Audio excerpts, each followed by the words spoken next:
Ethan is 41 years old, standing in a parking lot outside a bank he has never used before. In his hand, a printed statement. One number on it doesn't look real to him. $127,000. He didn't inherit it. He didn't invest in anything clever. He didn't get lucky in a bull market. He saved $10 a day. For 20 years. That's it. That's the whole story. Or so he thought. Rewind. Ethan, 21, working the counter at a hardware store in a town nobody photographs for postcards. He is not disciplined. He is not frugal by nature. He forgets his lunch half the time and buys a sandwich instead. He is, by every measure, an ordinary young man with an ordinary paycheck and no plan. Then someone, a coworker, older, tired-looking, unremarkable, says something to him that he doesn't take seriously at first. Put away $10 every day. Don't touch it. $10. Less than his lunch. Less than a movie ticket. It felt too small to matter, and that was exactly the problem. Ethan wasn't afraid of losing money. He was bored by the idea of saving it. $10 a day sounded less like a strategy and more like an inside joke. He almost didn't start. But something, stubbornness maybe, or just curiosity, made him try it for 1 month, just to see. He had no idea that single month would become the hardest habit he ever had to defend, not from poverty, from himself. What almost made him quit, 3 separate times? The first month passed and nothing happened. That was the problem. Ethan had expected some kind of feeling, pride maybe, or momentum. Instead, there was a small jar on his dresser, then a savings account with $300 in it, and a life that looked exactly the same as before. Same shifts. Same sandwich he kept buying instead of packing lunch. The $10 came out automatically now, transferred the morning after payday, and he barely noticed it leaving, which was exactly why he almost stopped. 3 months in, a coworker invited him to a concert 2 states over. Gas, tickets, a hotel split 3 ways. It would have meant pulling from the account he'd just started. Ethan remembers standing in the break room doing math that had nothing to do with numbers. $300 felt like nothing. It had taken 3 months to build and would take 5 minutes to spend. This is the first pattern worth naming, the too small to matter fallacy. When an amount feels negligible, the brain treats protecting it as optional. Ethan wasn't weighing $300 against a concert. He was weighing something that felt like nothing against something that felt real, immediate, alive. He went to the concert. He also, almost as an afterthought, didn't touch the savings account. He picked up an extra shift instead. He couldn't have explained why at the time. Looking back, he says it wasn't discipline, it was stubbornness. The same stubbornness that got him into this in the first place. He didn't want to lose an argument with himself. 1 year in, still $10 a day, still ordinary. The account had crossed $3,600, though Ethan couldn't have told you the exact number if you'd asked. He'd stopped checking. Checking made it feel smaller, somehow. A few $1,000s against rent, against a used car he was saving for separately, against everything else that felt urgent. The habit had gone quiet, which felt, to Ethan, uncomfortably close to gone. He didn't know yet that quiet and gone were about to become 2 very different things. 2 years in, Ethan's car died on a Tuesday. Not a slow death, the kind where the mechanic doesn't bother softening the number. $2,800, or the transmission stays broken. He needed the car for work. He needed work to keep the $10 going. The irony wasn't lost on him, even at the time. This was the second near quit, and it was different from the concert. That had been a want. This was a need. Ethan sat in his car in the shop parking lot and looked at an account that had just crossed $7,200. For the first time, the money wasn't abstract.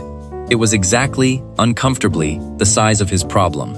He pulled $2,800 out. He didn't hesitate, and he says now that this is the part people misunderstand about saving. That discipline was never about refusing to touch the money.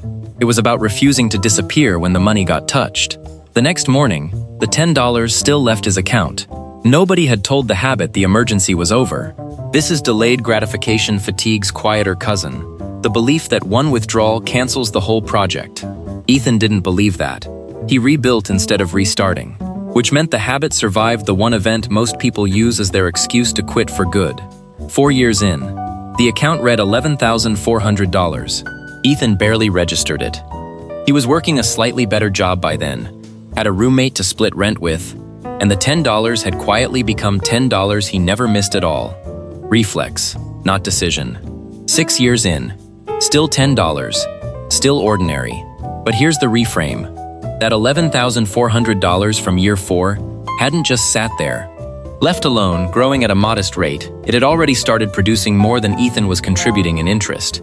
Small amounts, invisible day to day, but the account was no longer just being fed by his paycheck. It was starting to feed itself. Ethan didn't notice the moment that happened. Almost nobody does. He was about to stop checking the account for a very different reason. He stopped checking the account because he got busy living. 7 years in, Ethan met Sarah. Not dramatic, a co-worker's barbecue, a conversation that went longer than either of them planned. 2 years later, they were married, splitting rent, then splitting a mortgage. Somewhere in there, a daughter. The $10 kept leaving his account the morning after every payday. Same as always. But Ethan's attention had moved entirely elsewhere. He wasn't ignoring the money. He'd simply stopped being the kind of person who thought about it at all. This is the pattern worth naming here. Compounding blindness. Not denial, not avoidance. Just a mind that stops tracking something once it becomes automatic.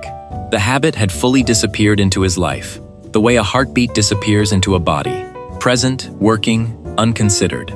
10 years in, he and Sarah were reviewing their finances for a mortgage refinance, and the loan officer asked, almost in passing, about other assets.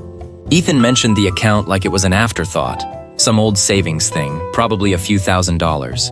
It was $34,700. He stared at the screen the way he'd stared at the mechanic's estimate 8 years earlier, except this time, the number was working for him instead of against him. 10 years of $10 a day was $36,500 in contributions alone, and the account held more than that already through growth he'd never once tracked. The gap between what he'd put in and what was actually there had started to matter. Not a lot yet, but for the first time, the account was doing something Ethan wasn't. Sarah asked him a simple question that night, one he didn't have a good answer for. If you forgot about this account for 10 years and it still grew this much, what happens if you actually paid attention to it? Ethan didn't know. He'd never let himself think about the account as something with a future, only as something with a past. A bet he'd made at 21 and never quite explained. That question would take him another 10 years to fully answer. 12 years in, a friend from Ethan's old hardware store job called with news.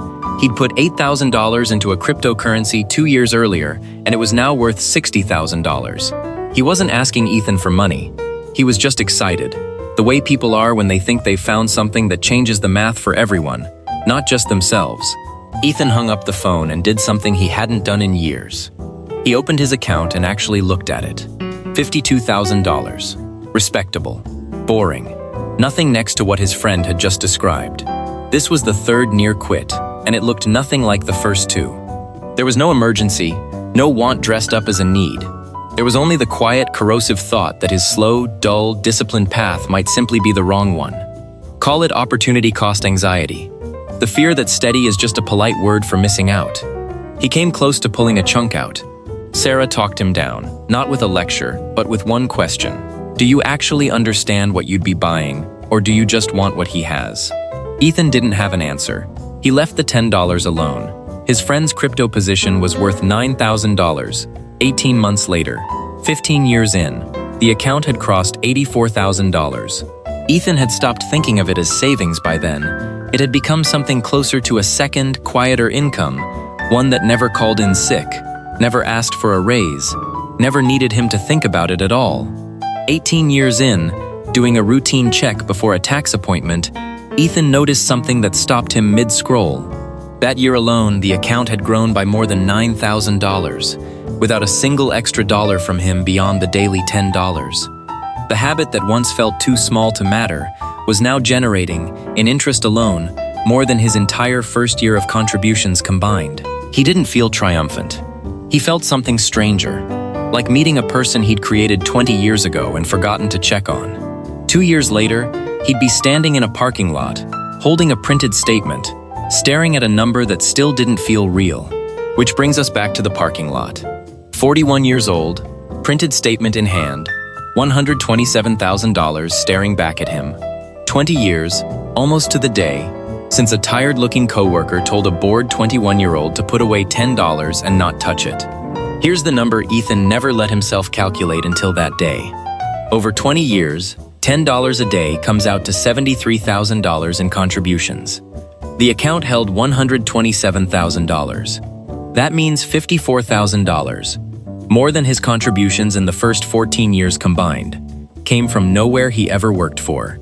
Not a bonus, not a raise, not a single decision made after the first one. This is the pattern that closes the loop.